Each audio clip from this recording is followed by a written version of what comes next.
there's a few weird bits of information that I've heard before that maybe people haven't heard that might be interesting to actually say. But yeah, like Moto, what the fuck is Moto and what's the point of it? What do we need? Lots of good yeast, little no bacteria, enough lactic acid to stop growth of bad bacteria, and the Moto to be healthy enough when you plan to use it. So there's three or four different mottos, right?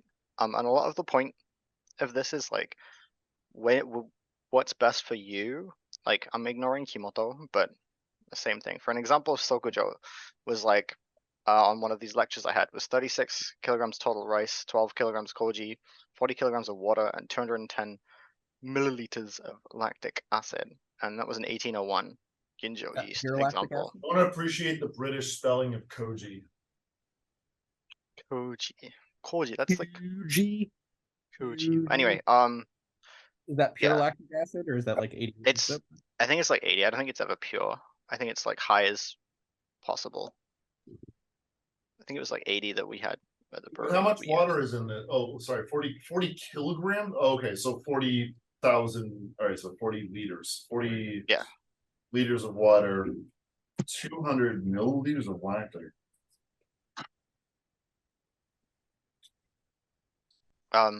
Yeah, was a Ginjo yeast one.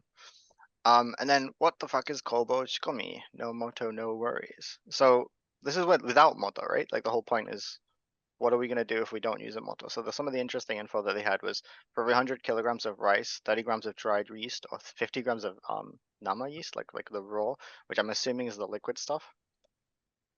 Apparently there's half as much in there's like however many million yeast cells in like the dried yeast and half as much in the nama one. So they use double the amount or about double the amount in the Kobo Jikomi. The good points of it is it's speedy fermentation and it's simple to get started. The bad point is the yeast grows early is super unstable. It's harder to hold back weird like yeast and bacteria, and it has a tendency to become a short mash like time. It tends to end early, which is one interesting thing that I thought when I was listening to this, because everyone who in the US, you guys seem to do it for a longer sort of mash thing, but in this Japanese presentation, they were talking about how like Kobo Jikomi tends to finish early. What is short? Like a week? Short, like so this is past Tome like below 20 days, so like 15 to 18.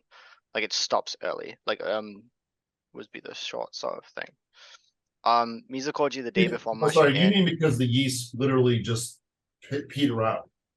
Yeah, like it tends to. So the idea it tends to be this whole speedy fermentation is the iratsuki or like it goes too quickly.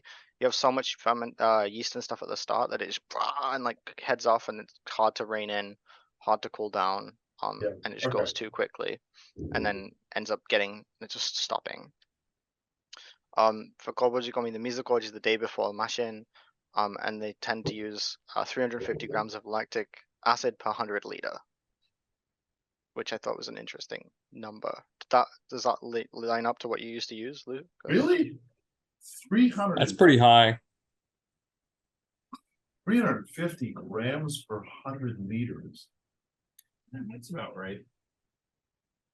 I don't know. About what do we say? 0.04 or 0.004? That's close to that.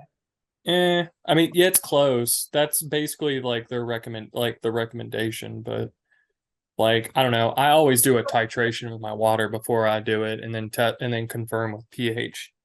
So the problem with Kobo Jikomi, it's not great to do with hard to melt rice, but you can change and fuck around with koji to help fix it, was something that they said. So like with harder to melt rice, it makes this harder to do because the start is slower, and it doesn't seem to work as well with the Kobo Jikomi. Next one, Hotomoto. So Hotomoto is like the high Kontoka, right? The high temperature moto. This was the really interesting one. Is this your name for it, or is this some name you've actually heard before? This is my name for it. Okay. Hotomoto. Yeah. The goal is to have 55 C for 7 hours, lactic at 40, yeast at 25, and then 10 days to build up the yeast. So most moto is like, well, yeah, let's just start with this one. So Kobo Jikomi is no moto, and this is like the opposite end of doing it like super hot for really, really like short amount of time. Like then this is the what the fuck is this madness version. So Koji and rice at 60C for 33 to 4 hours, lactic at 40, yeast at 35. Hold the yeast, 24 hours build up. And then it's basically like used the next day. So the weird thing with these is like compared to normal like Sokujo Moto, these are like obviously much less time. So you've got Kimoto and stuff that's like 30 days. You've got Sokujo that's like 15. Like you've got like these Koon Toka and Chuon Toka, which lowers it down to like 7 days, or even just like this was the weird one. Listening to this fucking So this real quick, JJ, so like this, yeah, this slide. So this is, I mean, like looking at this is basically like a beer starter. Like so of course you're not doing a mash for like 3 to 4 hours. Like you do your mash and then you add your yeast, and then within like 24, at most 48 hours, you're starting the brew. Like you're pitching the brew on top of that starter. That's basically like a beer starter, because like the So- yeast are already ripping and going. Like you're not, like you don't want them to like go towards the end of fermentation. You just want them active and going. Like even if the sugar's still there and it's not completely done fermenting, you just want the yeast viable and active. And that's what well, that tells that's what a me. moto is though, right? Like that's the whole point of a moto, right? It's to build Well, a I mean, to build a base. yeah, I mean, you want to build a base, but in terms of like, so there's a thing, like you can like go for numbers, but like there's two trains of thought. Like you can like go for like the numbers to do shit, or you just want like a large amount of like very active yeast, and they're most active like in that sense within like 24 hours. So like you time it to where it's like peak growth before it like plateaus out. Right. So Yeah. so that's that, but like a 12-day moto, like that's not, I mean, essentially that's not what you're doing. Like you're getting numbers, but like I don't know. But anyway, Well, it's the same as the 12-day mode, it's just slower. So okay, yeah. so going to fucking Sokujo, right? Lactic acid is 750 grams per Mhm. 100. Yeast 9 to 10 days build up daki, heat and chill, and 5 days karashi, right? So like the point of a Sokujo is it's usually like lower temperature. Oh, just sorry, this would be a lower. Sorry, so they're all Sokujo. But like Teon, like the lower temperature one, is that like the rice and stuff's not melting. And you're doing that melt and build up over a longer period of time. Um, the benefits of these higher ones is that you don't have to do that melting bit. Like it already has a shit ton of saccharification that's gone on, so the sugar and stuff is already really high. But with like Sokojo, you can't. It takes a lot longer to get there. That's what the heat is for. And then the karashi is like to chill it out before you pitch it into the, or before you do soy. Sorry, to chill it the fuck out.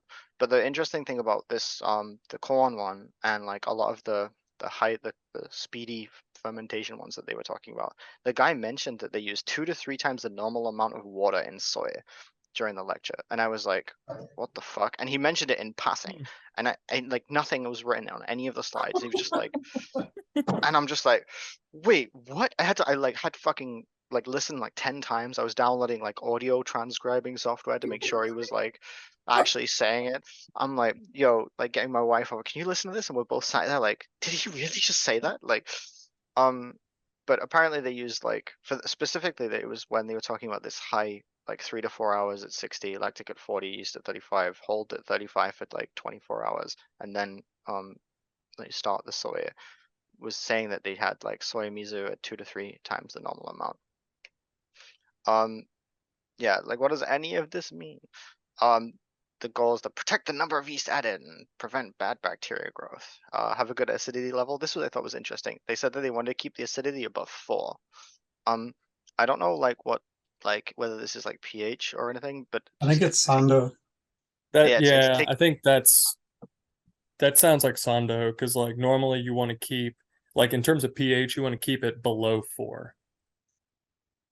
so yeah, in which case sando, it's the tekite sando, so like the liquidy setting acidity. Try not to get the alcohol above 12%, and the coolest thing Or in the whole below lecture was 5. Below 5. below 5. 5 pH. Sorry. Oh. And then the cool thing about the whole lecture was adjust your temperature control to the condition of the mash and not a manual, which I thought was hilarious. But yeah, in case of fire, add more yeast. Is literally what they said. They were like, if he was Sounds like, like if Reed says things don't seem to be going that well, just add more 901 is what he said as a suggestion. That's amazing. I mean, like- that's the brewers like it's fixed for everything, right? Well, it's not going like I want. It's not dancing like I want. Fuck it, throw more yeast in. I gotta get it. So what are the temperatures for? So like 58 degrees is the best time to add the enzymes or the koji. Above 60 C kills them. 40 C is the bad touch zone. Bacteria growth is all around here. 35 EC is yeast's happy place, the big boy growth. And then why do we care? Why Wait, do we go care? back to No, that other one. Go back to the other. You were on it for 2 seconds. Not the fire. We already saw it. The What? bad touch zone. Talk to me about the bad touch zone. The bad touch zone. Okay, so the bad touch zone is around 40 C, which is where like bacteria grows or like That's it about gets all 105 degrees. I mean, when Gross. you're kettle souring, that's what you keep the kettle at. It's about 40 C or 105, 110 sometimes. Yeah. So there's like a sweet spot between like 40 and 35 where like, or not a sweet spot, a negative sweet spot where like the bacteria can grow. And then yeast is still kind of a little bit too much, but like 35 is like the highest, like this is their best sort of spot where they keep going. Yeah. Like Yeast like it hot, but it doesn't make tasty stuff, depending on the yeast strain. But like bacteria generates a lot faster, and they like So, it hot. yeah. So then I was like, Some like well, it hot. what's the point with no shit to test? Why fucking worry? Kimoto's 30 days, Sokujo's 15. Corn is like 7 to 10. Mega corn is like apparently 1 day. The point is it's different ways to provide the same environment for the water, yeast, rice, and shit to thrive, right? So you gotta learn what you're working with and build a fuck ton of yeast and fix the problems later in Motomi, because Motomi's here to fix your motor problems. Wait, hold on, go back. I like that last line. Yeah, I love the hashtag. Hashtag Muromi is here to fix. You wrote that as one word originally, didn't you? And said, "Oh my God, no one knows what the hell that says." Go back. Right. Sorry. We're drinking Brooklyn Cur over here, and he's filling his glass. He's not done. No. Where am I going back to? What do you want to see? Right before the hashtag, just Okay, this one. that one. Is that a bottle that you stole from the No. Cherry Blossom Festival? No. All right, Mega Cola. I think that is. Here's my question about Mega Cola. No one liked it there. Everyone else shut up. It's just me and JJ here. All right, look, from the Mega Koan, here's the thing that I want like to get your input on is if you do a short 1 day like Moto essentially, aren't you really kind of like screwing yourself over in terms of your yeast though? Because for sake, if you're gonna, even when you get into your Muromi, you need that yeast to be like, hardened. It needs to be like ready for that Muromi to handle the high sugar, the high alcohol. And so if you really kind of like just give it a high sugar environment, sure, so it can handle the high sugar of the first few days, but it's really not getting that, it's not being brutalized, it's not the in the military sense of the word, it's not getting like the Marines treatment of like, you will be able to deal with this shit when it comes down to it.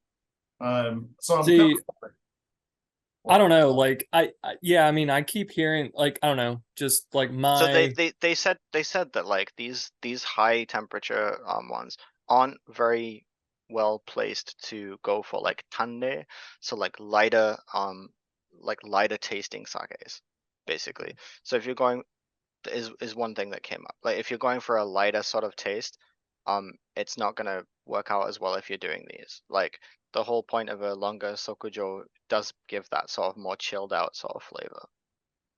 So what you're saying is like these like mega koan and like koan, those are like ones like they want sake now, sake fast, and it does well. But like for ginjos or daiginjos, do people use those type of motos? I don't think there would be no. I don't think so. No. Okay, Because there's such a like. they're so fast and vigorous, right?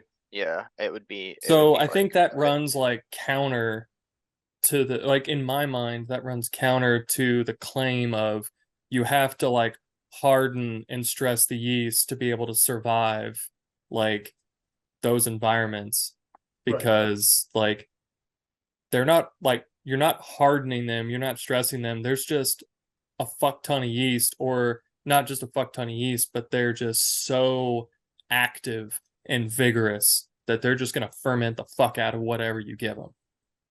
That's Yeah. what the karashi is for, right? Like Yeah. in Sokojo and stuff. So So basically, like yeah, if the mega corn, the difference between mega corn and normal corn is the normal corn has like that karashi period as well, where it's like brings it down and holds it at like a colder temperature towards the end. yeah. A lot they tended to be like stuck at like 10 degrees, like towards just bring it down. It was like that 60 degree mash in, 40-degree lactic, 25 yeast addition, hold the 25 for like 12 hours and then like bring it down to like normal, like chilled out like 10 degrees for a longer period of time. So that's sort of chilled out versus the whole mega corn thing.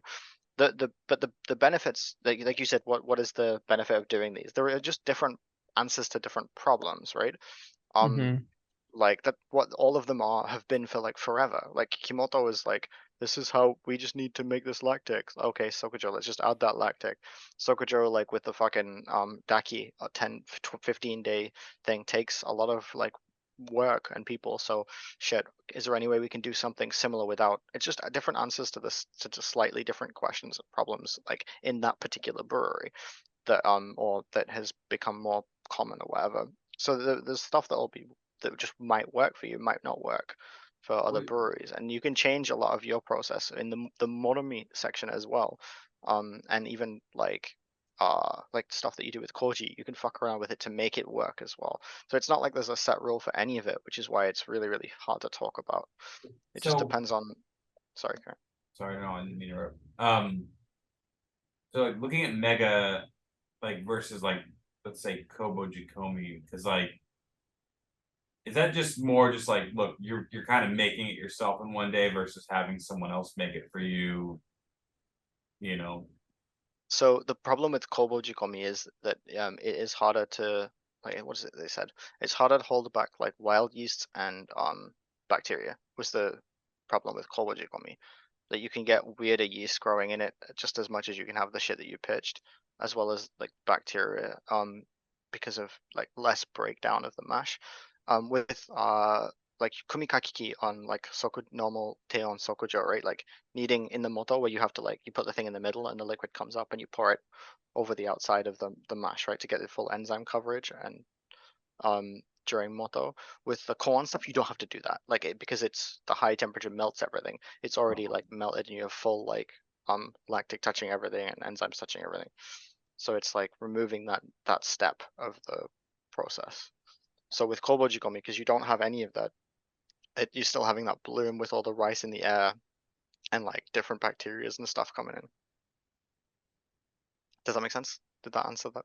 Yeah. No, I mean that's one of my like big worries is like the rice bloom, like keeping it wet, keeping it like keeping in contact with the enzyme so it like dissolves as quickly as possible. Because Right. like So you said, that'll probably be why they have 2 to 3 times more water, because that means it's water, definitely yeah. like it's definitely fully covered. And that hot like saccharification 50 degrees melting thing makes everything melted really quickly. When you say 2 to 3 times more water, are you using just more water up front and then you use less water on your additions? So you end Fuck up knows. with your I have no 100 idea. That was like a weird, like half-assed comment I would the assume that lecturer that's gave what. just about soy. Like it was what he was talking Yeah. about specifically for soy. I think any addition, any changes after that is going to completely depend on what kind of sake they're going for. So it'll be like the soy, you know what I mean? Like it could be like if they're going for a sweeter one, then like the amount of rice will change towards tome compared to like soy anyway. So that's going to change like ratios there. So but the whole I believe the saying is Bon Ryu. Is that right? yeah, fucking Jordan's yeah. on. Now it is. Where's Jordan? He's on. I'm on mute eating. I figured you wouldn't want to see me stuffing my mouth No, full. please eat on full volume. No, Please fuck. turn your mic up. Okay, bye. The cool thing about like this mashing process, at least for these hotter ones, is that like with the goal being to mash to be hitting like 58 degrees, between 55 and 58 for these hot ones. How do you, the interesting thing, the way that they did it is like it was like mizukoji at around 40. Yeah. Make the mizukoji around 40 degrees. So the mizukoji is sitting at 40 degrees and you want to bring it up. So you're adding the hot rice to bring it up, bring the temperature of the entire thing up. So like as soon as it comes out of the steamer, you're basically throwing it in to try and get the temperature up to a 58, but not higher. The way that we did it at Harushika was the opposite, was we started the water at like 70 and added like 30-degree rice to cool it down to 58 and then added enzymes at that. So like the equivalent would be adding like the rice to cool it down to 58, then adding the koji to like cool it to 55 and then keeping it heated there. So Yeah, what temperature? So once you added the yeast, what temperature do you hold the Moto at? The yeast is held at 25 for 12 hours in this one, and then 35 for 24 hours at this one. But you said 10 days total. If you go back a slide, yeah. Yeah, so it's held at 25 for 12 hours, and then 10 days is the normal process of cooling it down to around 10 degrees. Okay, 10 degrees. Okay. That's like a really randomly thrown out that number, but around that. Yeah, so basically it was for the 10 days was roughly at 10 degrees. Whatever is like standard like textbook like Moto. It's like the whole line after this is then continued as normal. So like I said, if you all right, okay. So just real quick for that slide, 7 hours and 55 before you add the lactic. Why wait on the lactic? Like, are you trying to get more natural lactic? Are you trying? Is lactic going to inhibit breakdown? Like, why wait? I have no idea. Lacto doesn't grow at that high of temperatures, so when you have it at 55, you're doing like a mini, like I don't want to use sterilization, but you are killing off yeast and bacteria at that temperature. There's also a chemistry reason why they wait to do it cooler. I forget why, but also you don't want to put all that pH and change the acidity with the enzymes. Like they will be more active at a less acidic. So the goal is you're like, this is the like colon toka, like you're trying to kill as much things in there, keep it at a hot enough temperature that as you pull it down, you add the lactic, which will prevent anything new from coming in, and then you add the yeast afterwards. Don't forget that high temperature, you're creating as you would say, Jordan, a fuck ton of sugar. Yeah. Fuck ton of sugar. Yeah. I could see Well, no, like it's definitely it's a chemistry difference because like go ahead.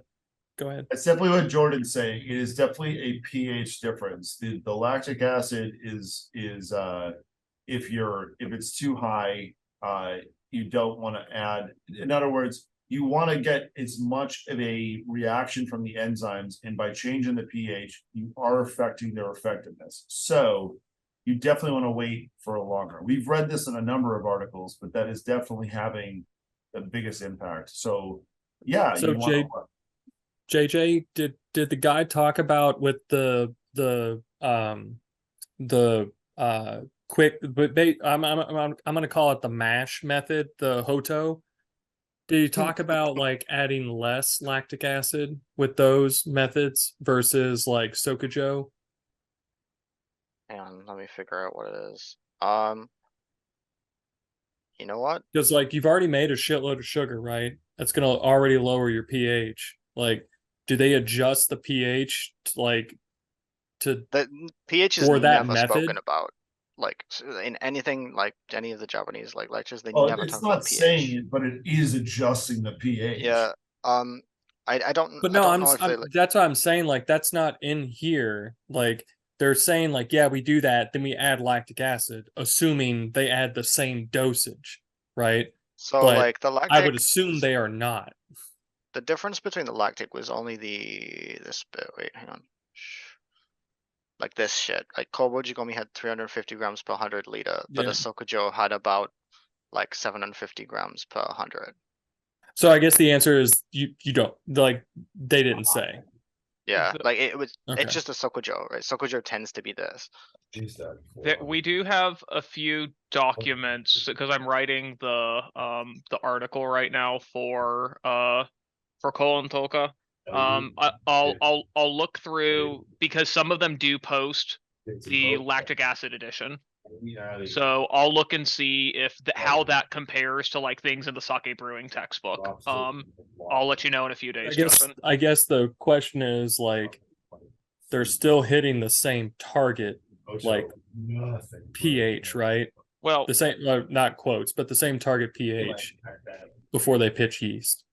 I guess that is the question. I mean, like, Yeah. are like do they or do they not? Like, I know we have at least 2 references where they do have some grams per liter amount of lactic acid. We can compare that to what a standard Sokujo is, and if it's roughly the same, then we can assume they're just pitching it at the same rate.